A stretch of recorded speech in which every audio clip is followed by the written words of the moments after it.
ओम ब्रह्मानंदम परम सुखदम केवलम ज्ञानमूर्तिम द्वंद्वातीतम गगन सदृशम तत्वमस्यादिलक्ष्यम एकम नित्यं बिमलमचलम सर्वधि साक्षिभूतम भावातीतम त्रिगुणरहितम सद्गुरुः तं नमामि सद्गुरुः तं नमामि सद्गुरुः तं नमामि। ओम शांति शांति शांति। आप सबों में विद्यमान परमात्मा को नमस्कार है। आज दिनांक 11 अक्टूबर 2020 के प्रातःकालीन सत्संग में हम लोग श्री गुरुदेव स्वामी ज्योतिर्मयानंद जी महाराज के लोनी आश्रम में एकत्रित हैं और आज के दिन एक बहुत व्यवहारिक विषय पर चर्चा करेंगे, the fine art of serving humanity, यानी मानवता की सेवा करने की कला का विकास। कैसे सेवा की जाती है, सेवा करने की कला जाननी पड़ती है। क्यों सेवा आवश्यक है? क्योंकि यदि आप आध्यात्मिक उन्नति करना चाहते हैं तो हर साधक को, आध्यात्मिक साधक को सेवा करने की कला आनी चाहिए और बिना इस कला में पारंगत हुए आप अपने हृदय का जो मल विकार है उसको समाप्त नहीं कर सकते हैं। दूसरी बात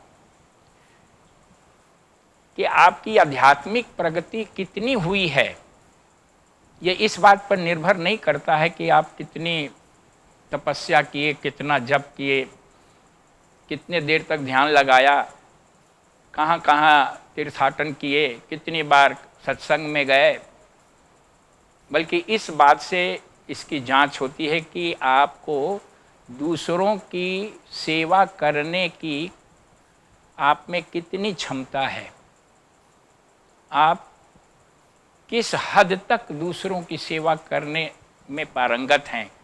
इस आधार पर आपकी आध्यात्मिक प्रगति की जांच हो सकती है। क्योंकि जब तक आपके अंदर के मल विकार दूर नहीं होंगे, जब तक आपकी चित्त शुद्धि नहीं होगी, तब तक आप सेवा नहीं कर सकते। और सेवा से चित्त शुद्धि भी होती है, चित्त शुद्धि से आध्यात्मिक विकास होता है। हर व्यक्ति के अंदर अच्छाई छुपी हुई है, हर व्यक्ति के अंदर। कितना भी दुष्ट व्यक्ति हो, कितना भी खराब व्यक्ति हो, कितना भी अपराधी हो, पापी हो, लेकिन उन सब के अंदर असीम अच्छाई विद्यमान है। और एक स्वाभाविक वृत्ति है, हर व्यक्ति के अंदर एक नेचुरल इंस्टिंक्ट है, सहज वृत्ति है कि वो अपनी अच्छाई को बाहर प्रकट करे। हर किसी में एक स्वाभाविक इच्छा होती है कि वो अपनी अच्छाई को प्रकट करे। अगर उस अच्छाई को प्रकट करने का उचित दिशा नहीं मिलती है, उसको मार्गदर्शन नहीं मिलता है, तो यही अहंकार के रूप में, अभिमान के रूप में, आडंबर के रूप में वो प्रकट होता है। वो अपने आप को अच्छा दिखाएगा, उदार दिखाएगा, सहायता करने वाला दिखाएगा, अपने आप को अच्छा दिखाएगा, सत्यवादी दिखाएगा, लेकिन उसमें पाखंड होगा। दिखाएगा जरूर लेकिन वो होगा नहीं। लेकिन ये दिखाने के पीछे भी जो भावना है वो ये है कि वो अपने अंदर की अच्छाई को प्रकट करना चाहता है। लेकिन उस अच्छाई को प्रकट करने के लिए यदि उसकी चित्त शुद्धि नहीं हुई है, वो अगर स्वार्थी है, अपने सीमित परिवार तक या कुछ लोगों तक, रिश्तेदार तक ही अच्छाई प्रकट कर रहा है, तो उसका जीवन जो है वो ठहरी हुई नदी की तरह हो जाएगा और उसमें अनेक प्रकार के, जैसे जलधारा जो बह नहीं रही है तो उसमें बहुत सारी गंदगी आ जाती है, काई लग जाती है, कई तरह के कीड़े मकोड़े उसमें पैदा हो जाते हैं, जल जो है वो सड़ जाता है। वैसे ही जो व्यक्ति स्वार्थी है, दूसरों के सेवा के तरफ उसकी रुचि नहीं है, या केवल कुछ लोगों तक ही उसको सेवा करने की इच्छा है, तो ऐसे लोगों का जो जीवन प्रवाह है वो अवरुद्ध हो जाता है। और ऐसे लोग जो हैं निराश हो जाते हैं, उदास हो जाते हैं, उनके अंदर अभिमान बढ़ जाता है, अहंकार बढ़ जाता है, दिखावटीपन आ जाता है, पाखंड आ जाता है, वो क्रूर हो जाते हैं और अनेक प्रकार के लोभ, कामनाएं, तृष्णाएं उनमें उत्पन्न हो जाती हैं। इसके विपरीत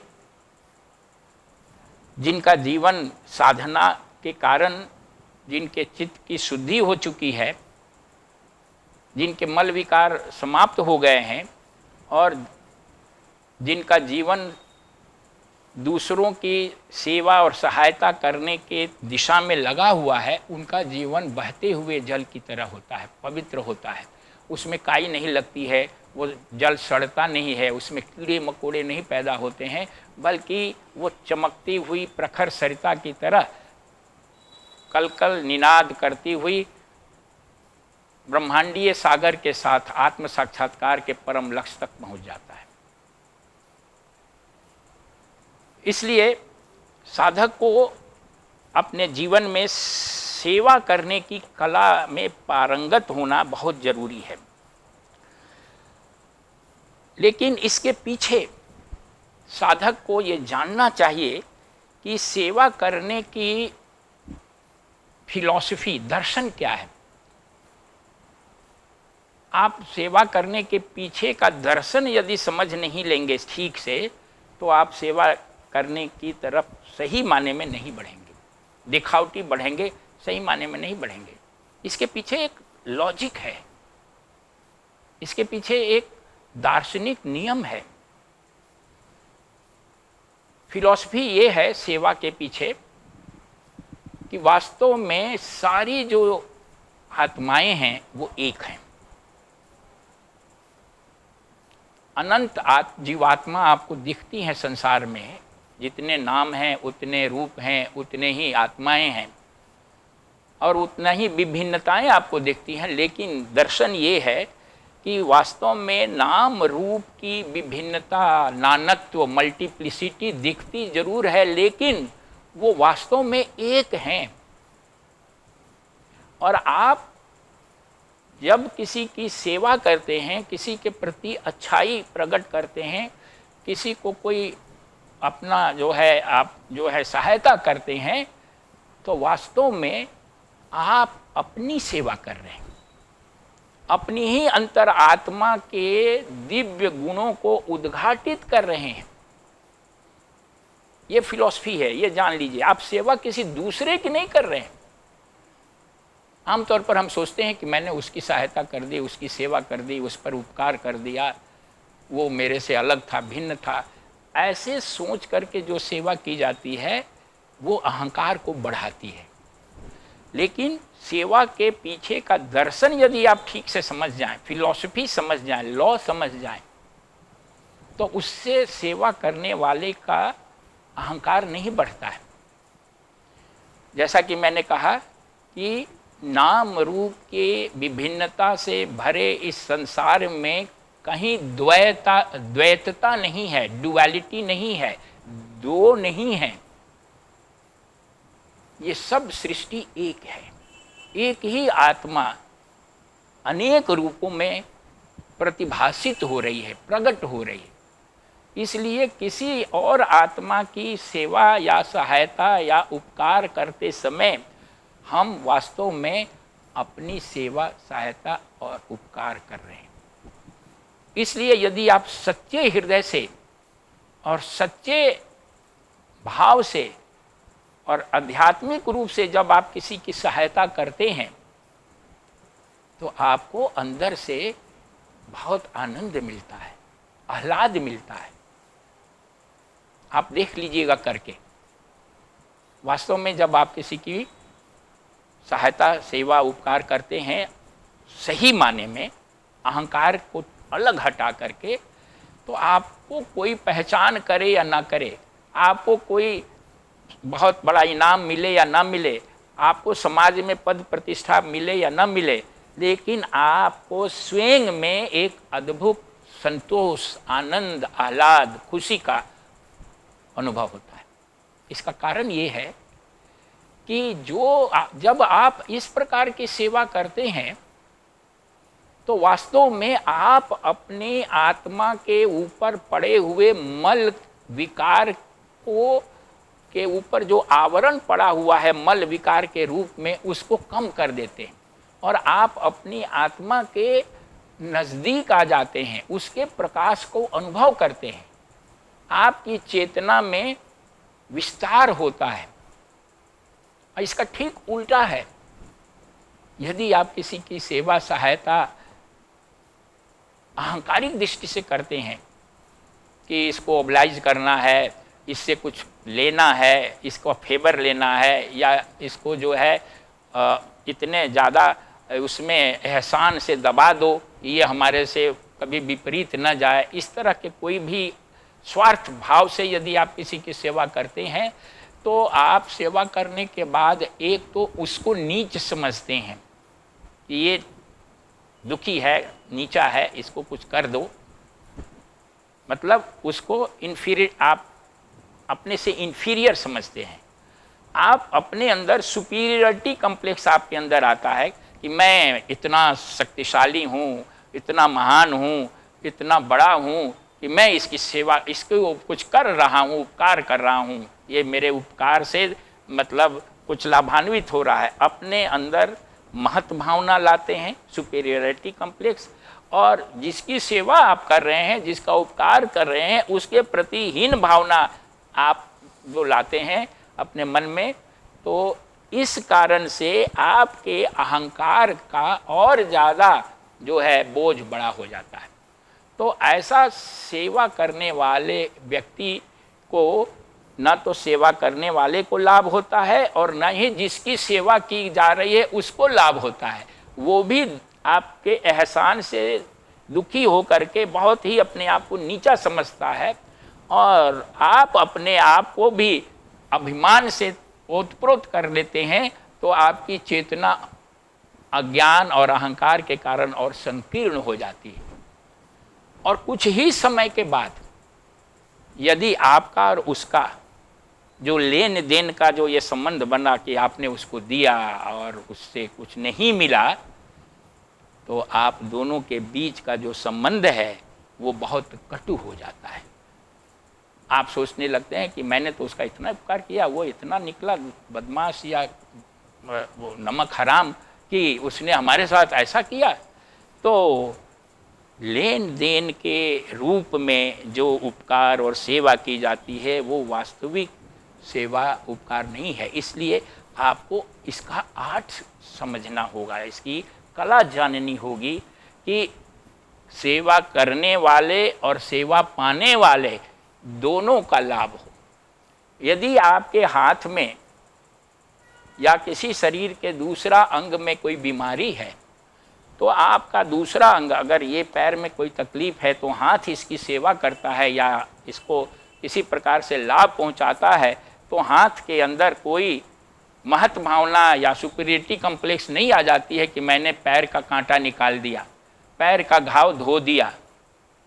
क्यों? क्योंकि आपका हाथ ये समझता है कि पैर भी हमारा है और हाथ जो सेवा कर रहा है वो भी हम ही हैं। तो इसलिए एक ही शरीर के दो अंगों में अगर एक दूसरे का कोई सेवा कर रहा है, कोई लाभ पहुंचा रहा है, तो इस प्रकार की भावना उत्पन्न नहीं होती है। यही फिलॉसफी आप समाज में लगाएं। सेवा करने के पीछे सबसे पहले इस दर्शन को बढ़ाना है कि हम जिसकी भी सेवा कर रहे हैं, जिसका उपकार कर रहे हैं, वो मुझसे भिन्न नहीं है, मैं अपना ही सेवा कर रहा हूँ। इस प्रकार से जब आप सेवा करेंगे तो आपके अंदर न तो अहंकार उठेगा और न ही कहीं किसी प्रकार की निराशा होगी और न ही आपको उससे कोई अपेक्षा होगी। निराशा तब होती है जब अपेक्षा पूरी नहीं होती है। हम किसी से कोई अपेक्षा कर लेते हैं और वो अपेक्षा पूरी नहीं होती है तो हम निराश हो जाते हैं। अब जो है, इसी कारण से बहुत सारे, आपको समाज में एक उदाहरण देते हैं, बहुत सारे लोग, परिवार के लोग अपने बाल बच्चे भाई बंधु को सेवा करते हैं पूरे जिंदगी। हम परिवार के संबंधियों को पूरे जिंदगी कुछ न कुछ करते रहते हैं, लेकिन आपने देखा होगा कि इसमें 99% लोग हैं जो आज नहीं तो कभी न कभी उनको अफसोस होता है कि हमने इस भाई को इतना किया, इसने ऐसा कर दिया। मैंने अपने बाल बच्चों के लिए इतना किया और ये बाल बच्चे ऐसे हो गए कि जब मैं बूढ़ा हो गया तो, या मैं जब सहाय हो गया तो इन्होंने ऐसा हमारी देख रेख नहीं कर रहे हैं। इसका कारण है कि सेवा करते समय आपके अंदर वो कला नहीं थी। आपने आजीवन अपने परिजनों की सेवा की, देख रेख की, लेकिन स्वार्थ भाव से किया। उसके पीछे आपका मकसद कुछ और था। ये सूक्ष्म बात को हर पेरेंट्स को, हर गार्जियन को जान लेना चाहिए। तो अब ये जरूरी है कि वास्तविक सेवा करने के लिए हम क्या करें, ये कला को कैसे विकसित करें। तो इसके पहले जैसा मैंने बताया कि सबसे पहले इस फिलॉसफी को विकसित करना, जानना जरूरी है कि आप किसी अन्य की सेवा नहीं कर रहे हैं, आप अपने आत्मा स्वरूप की कर रहे हैं, जो दूसरे नाम रूप में विद्यमान है वो आपका स्वरूप है। इस बात को गहराई से पहले लाएं, इस फिलॉसफी को समझें। दूसरी बात ये है कि इस सेवा की कला को जानने के लिए आपको अपनी तैयारी करनी पड़ेगी, और ये तैयारी 2 स्तर पर होती है, सब्जेक्टिव और ऑब्जेक्टिव। मतलब आत्मनिष्ठ तैयारी करनी होगी और वस्तुनिष्ठ तैयारी करनी होगी। अपने अंदर की तैयारी करनी होगी या थोड़ा बाहर की भी तैयारी करनी होगी। क्या तैयारी है? आत्मनिष्ठ तैयारी ये है कि आपको अपने व्यक्तित्व का विकास करना पड़ेगा। सेवा अविकसित व्यक्तित्व वाला नहीं कर सकता है। जिसके व्यक्तित्व का समग्र संपूर्ण विकास हुआ हो वही दूसरे की भलाई कर सकता है, वही दूसरे की सेवा कर सकता है, वही दूसरे को कुछ दे सकता है। नहीं तो चोर भी जो आते हैं ना, वो साधु के रूप में आते हैं, पुलिस के रूप में आते हैं। अभी 3-4 दिन पहले पेपर में देखा था कि किसी के घर की घंटी बजी और वो बाहर 2 बजे या 3 बजे रात को पुलिस वाला खड़ा था। घर वाली ने घर खोल दिया दरवाज़ा, देखा कि पुलिस वाले खड़े हैं। वो अंदर घुस आए, वास्तव में वो डाकू थे और सबको बंधक बना करके उन्हें घर का लूट लिया। देखिए, आया था वो पुलिस के रूप में, था डाकू। उसी तरह से यदि आपने अपने व्यक्तित्व का विकास नहीं किया और उसके बाद सेवा करने, उसके पहले ही सेवा करने या किसी की भलाई करने चल दिए, तो आप वास्तव में उसी तरह से हैं कि साधु के वेश में आप लुटेरे बन के जा रहे हैं, आप ठगे जाइएगा। इसलिए अपने व्यक्तित्व का आत्मपरक और वस्तुपरक दोनों तरफ में विकास होना चाहिए। तो आत्मपरक विकास के लिए आवश्यक है कि आपके व्यक्तित्व का समग्र विकास हो। आपके व्यक्तित्व के 4 पक्ष हैं, क्रिया पक्ष, भाव पक्ष, संकल्प पक्ष और ज्ञान पक्ष। एक्शन, इमोशन, विल और रीजनिंग। इन चारों को विकसित करने के लिए आपको समग्र योग, इंटीग्रल योग का अभ्यास अपने व्यवहारिक जीवन में करना होगा। मतलब दैनिक जीवन में आप कर्म योग से अपने कर्म पक्ष को विकसित करें व्यक्तित्व का, भक्ति योग के अभ्यास से अपने व्यक्तित्व का भक्ति पक्ष का विकास करें, राज योग के अभ्यास से अपने व्यक्तित्व का संकल्प पक्ष को विकसित करें, और ज्ञान योग के अभ्यास से अपने व्यक्तित्व का जो ज्ञान पक्ष है उसको विकसित करें। तब आपकी समग्र व्यक्तित्व का विकास होगा और आप तब सही संदर्भ में जीवन क्या है, जगत क्या है, जीव क्या है, हम क्यों आए हैं, ये सब समझ सकेंगे।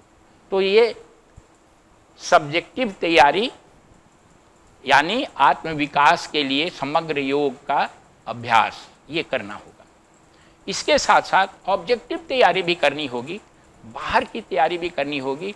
आपको ये महसूस करना होगा कि बाहर से आप लोगों की सेवा किस प्रकार से कर सकते हैं। एक प्रायोरिटी बनानी होगी।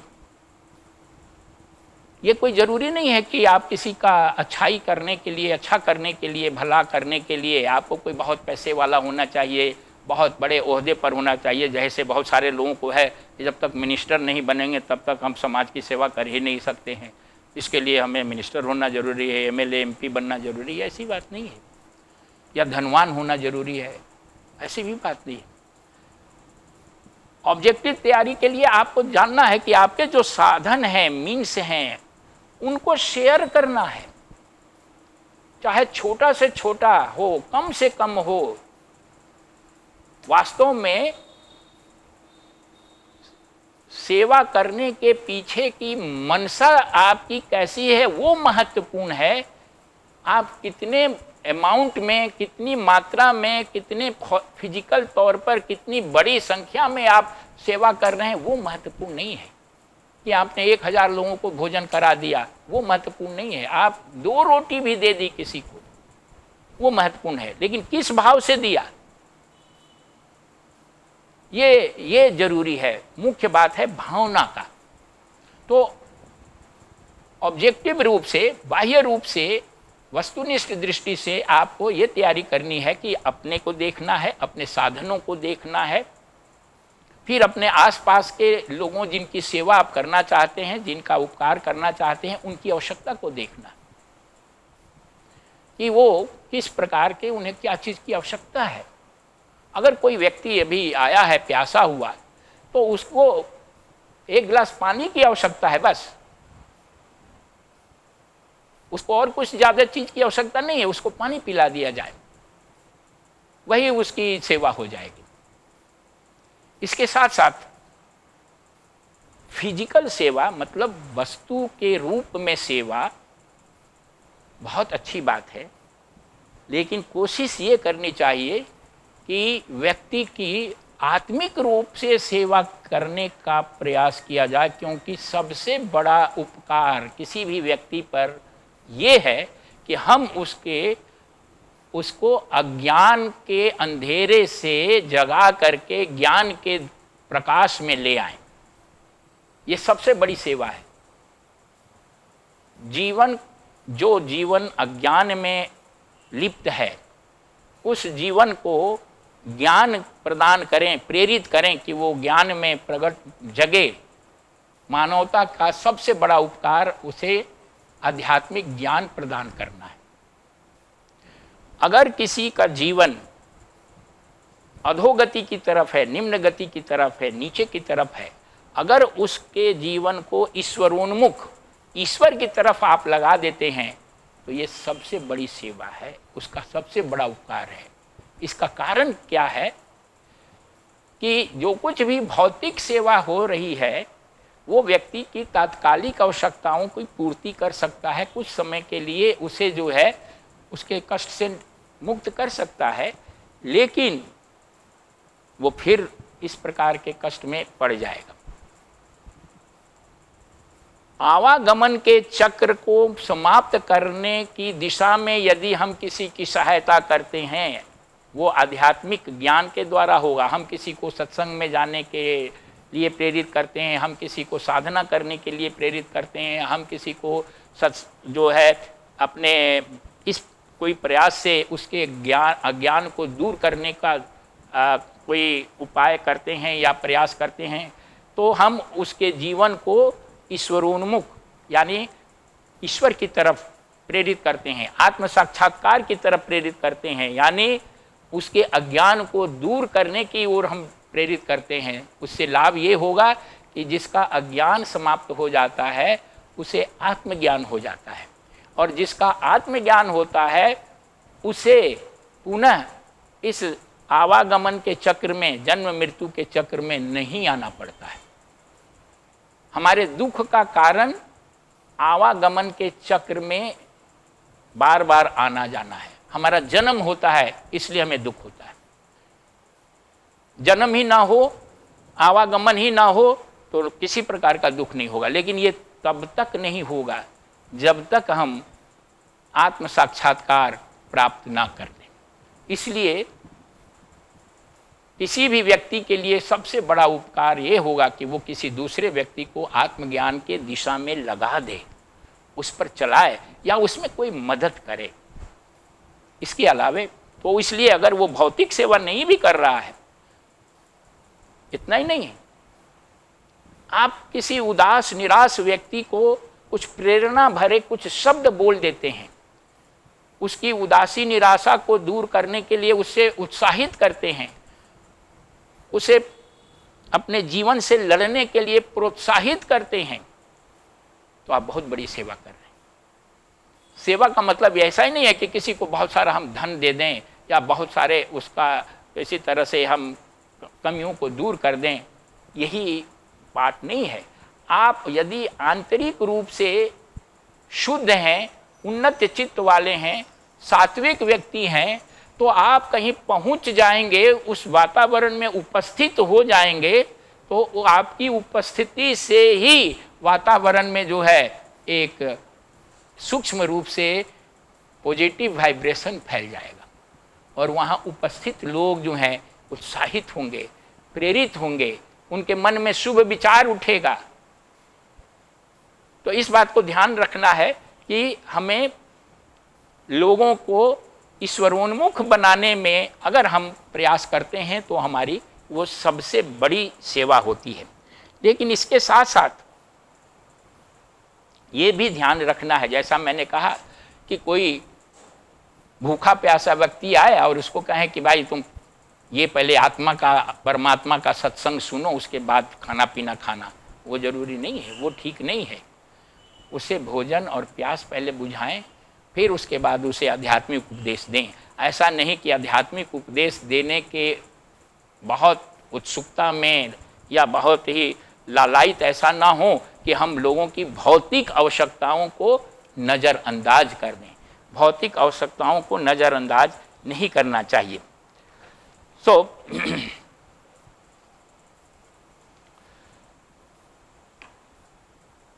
सेवा के साथ साथ इसको भी ध्यान में रखना है, जैसा मैंने पहले बताया, ये आपके अंदर महत भाव न उत्पन्न हो और जिसको आप भलाई कर रहे हैं या सेवा कर रहे हैं उसके अंदर हीन भावना उत्पन्न हो, क्योंकि ये फिर उल्टा हो जाएगा।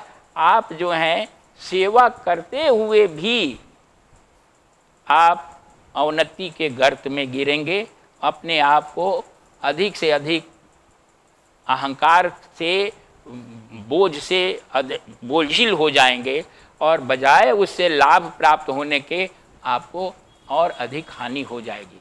इसलिए जब किसी की सेवा हम कर रहे हैं, किसी को कुछ दे रहे हैं, तो किसी भी रूप में उसका बाह्य प्रदर्शन नहीं होना चाहिए। किसी भी प्रकार से कोई अपेक्षा, कोई उससे आशा का भाव नहीं होना चाहिए।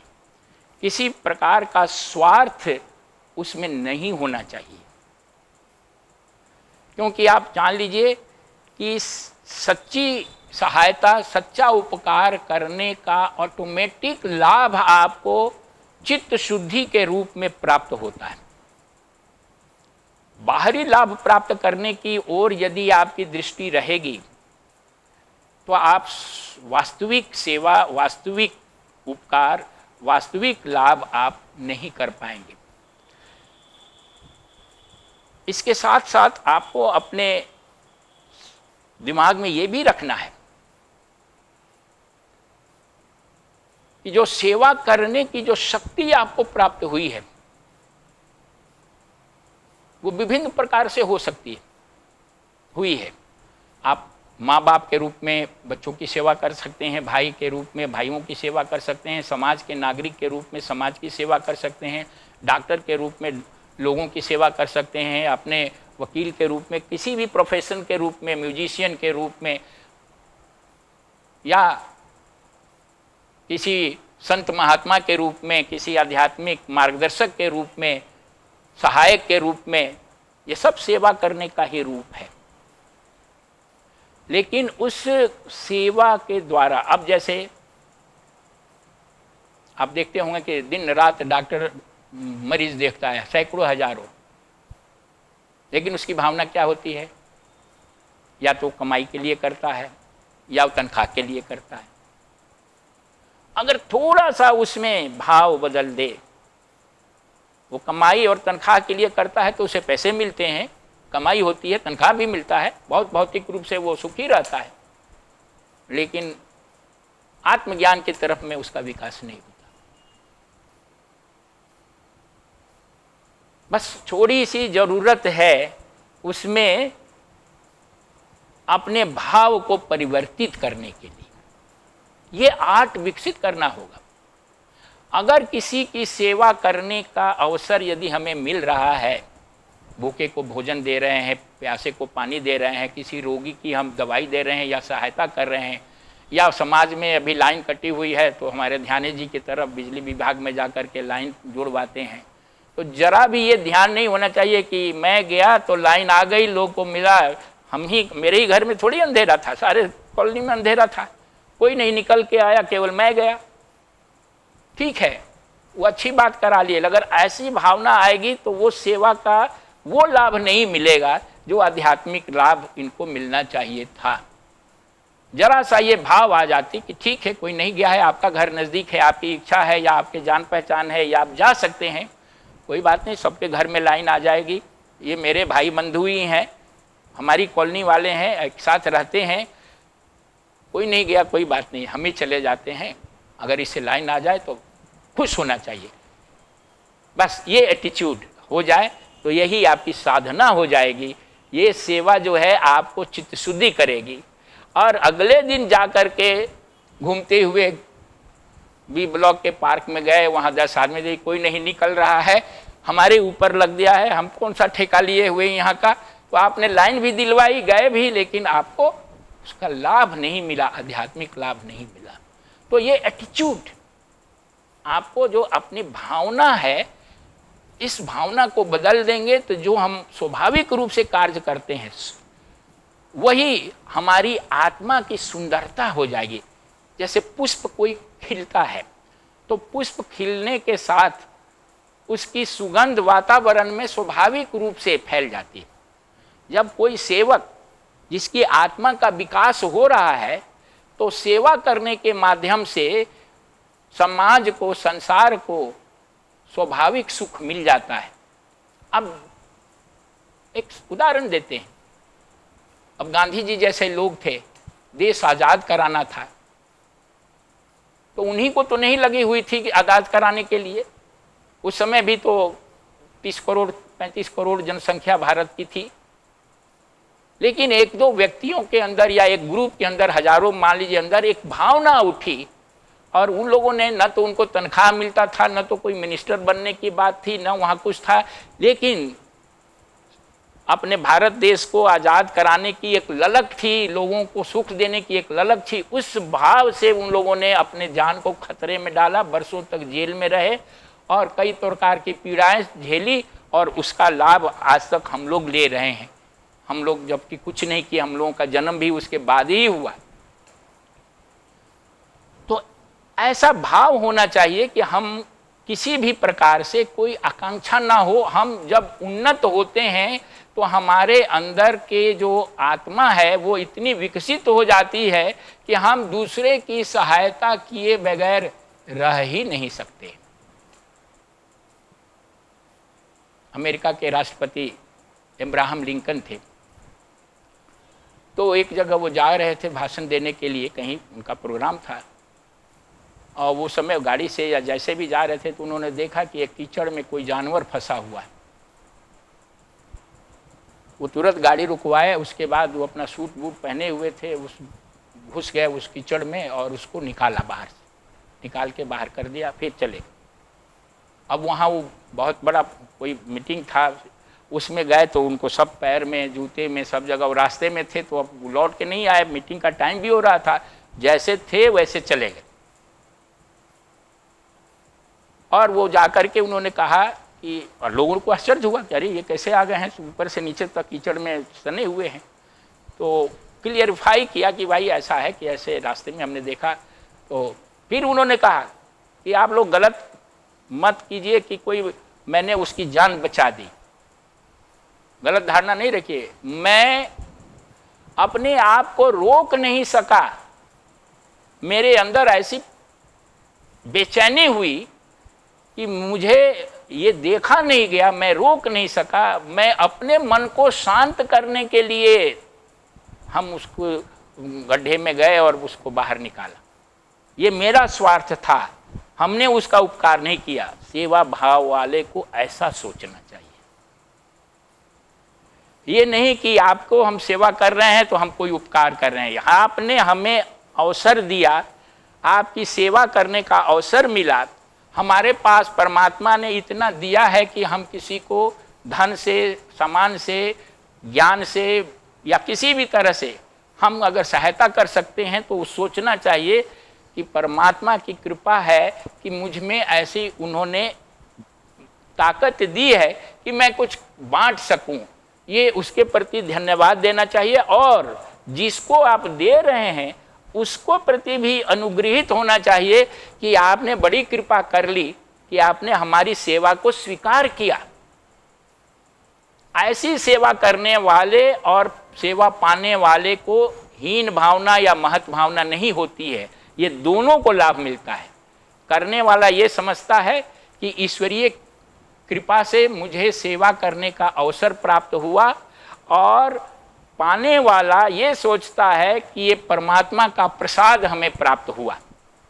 तो देने वाले और लेने वाले दोनों का इससे लाभ होता है। और जहाँ सेवा के बदले में कहीं स्वार्थ होता है, हीन भावना, महत भावना होती है कि मैं ऐसा हूँ कि इसकी मदद कर सकता हूँ और इसको मदद किया है तो इसको जिंदगी भर मेरा जो है एहसान मानना चाहिए, तो ऐसी सेवा से करने वाले को भी हानि है और लेने वाले को भी हानि होती है। इस बात को ध्यान में हमेशा रखना चाहिए। तीसरी बात एक ध्यान रखना चाहिए कि सहज स्वभाव आपका बन जाए और आपको पता भी ना चले कि आपने कोई सेवा भी की है।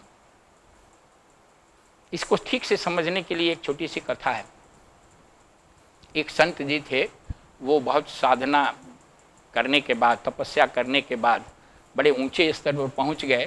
तो देवदूत उनके सामने उपस्थित हुए और देवदूतों ने कहा कि महाराज, आपको हम वरदान देना चाहते हैं कि आप जहाँ जाएंगे आपको मतलब वो कल्याण हो जाएगा। आप जिसको भी छुएंगे या जो कहेंगे वो हो जाएगा या लोगों का लाभ पहुँचेगा। इस प्रकार से आपको हम सिद्धि देना चाहते हैं, लोगों का कल्याण करने का सिद्धि देना है। रोगी को छुइएगा रोग मुक्त हो जाएगा, गरीब को कह दीजिएगा तो धनी हो जाएगा, किसी अज्ञानी को कर दीजिएगा वो ज्ञानी हो जाएगा। इस प्रकार का हम आपको, उन्होंने कहा कि नहीं, हमें इसकी आवश्यकता नहीं, ऐसा मत दीजिए। हमें ऐसा वो कोई वरदान, कोई सिद्धि, कोई उपहार हम नहीं प्राप्त करना चाहते हैं। लेकिन वो देवदूत थे कि वो कहे कि नहीं, हम तो बिना दिए जा नहीं सकते हैं। उन्होंने कहा कि अगर ऐसा ही है, अगर देना ही आपको, तो जो देना है तो मेरी परछाई को दे दीजिए, मेरी छाया को दे दीजिए कि मेरी छाया से कल्याण हो, हमको पता भी न चले। तो इसलिए वो ऐसा ही हुआ और उनकी छाया जो है कल्याण करने लगी। जहाँ तहाँ जाते थे, छाया जिस पर पड़ जाती थी उसका लाभ मिल जाता था उस आदमी को। लेकिन महात्मा जी को ये पता नहीं चलता था कि छाया किसके उस पर पड़ी है, और लोगों को उनकी छाया से जो है बहुत अधिक लाभ प्राप्त होने लगा, वरदान प्राप्त होने लगा, सेवा होने लगी। तो ऐसे ही भाव रखना चाहिए कि आप सेवा करें, उसका एहसास तक आपको ना हो, कोई इच्छा भी जागृत ना हो। और यहाँ तो हम लोग सेवा इतनी सी करते हैं और उसको तो अगर टीवी और अखबार और लोग नहीं हुए तो आपको बता दें, अनाथालय में एक सज्जन बताए भी थे पहले, कुछ दिन पहले की बात है, 5-7 पंखा दिए थे दान में, और पंखा को हमने लगाया था तो कुछ दिन के बाद आए वो मिलने, उन्होंने पूछा कि भाई आप पंखा आपको दिया था कहाँ लगाए? हमने कहा कि ये सत्संग हॉल में लगाए हुए हैं। कहा कि इस पर तो मेरा नाम ही नहीं लिखा हुआ है। उन्होंने मुझे 20 लोगों के सामने खूब अच्छा से डांट लगाई, भला बुरा कहा, और उसके बाद कहा कि कैसे जानेंगे लोग कि हमने दिया है क्या? आपने तो ऐसे ही टांग दिया, इसमें लिखा भी नहीं। आप हमने इतना महंगा पंखा दिया, आपको लिखवाने में 20-30 रुपया हमसे ले लेते, मांग लेते, आपने लिखवाया नहीं। हमने कहा कि गलती हो गई, अब फिर लिखवा करके टांगा उनको। तो ऐसे होते हैं लोग। हमें समझना चाहिए कि हम किस भाव से कर रहे हैं, क्यों कर रहे हैं, और उससे क्या लाभ है। जो चीज से उन्हें की चित्त शुद्धि होनी चाहिए थी, अगर ठीक भाव से दिए होते, वो ना हो करके अब कौन पंखा पर पढ़ने आ रहा है कि मोहन कुमार समालखा सोनीपत के फुलाने जी ने दिए। अरे भाई, कौन मोहन कुमार है, कौन समालखा के कौन है, कौन जानता है। लेकिन उस व्यक्ति में इस प्रकार की बातें दिमाग में थी कि ऐसा होने से लोग देखेंगे, जानेंगे, हमारा नाम होगा, हमें प्रतिष्ठा मिलेगी। इस भाव को निकाल देना चाहिए। तो ये आर्ट डेवलप करने की है, और जैसे जैसे आप सेवा करते जाएंगे वैसे वैसे आध्यात्मिक दृष्टि से सेवा करते जाएंगे, तो जैसा मैंने कहा कि आपके अंदर चित्त शुद्धि होती जाएगी, और जितनी चित्त शुद्धि होती जाएगी, आप जो परम सत्य है, अहम ब्रह्मास्मि, मैं ही ये समस्त सृष्टि के रूप में अभिव्यक्त हो रहा हूं, इस बात का रियलाइजेशन आपको होगा। वास्तव में ये हमारी ही आत्मा है जो इस सृष्टि के रूप में प्रकट हो रही है। नाम रूप का ये जो जगत है वो वास्तव में विभिन्न नहीं है, नानक तो इसमें नहीं है। ये ठीक वैसे ही है जैसे सपने का संसार होता है।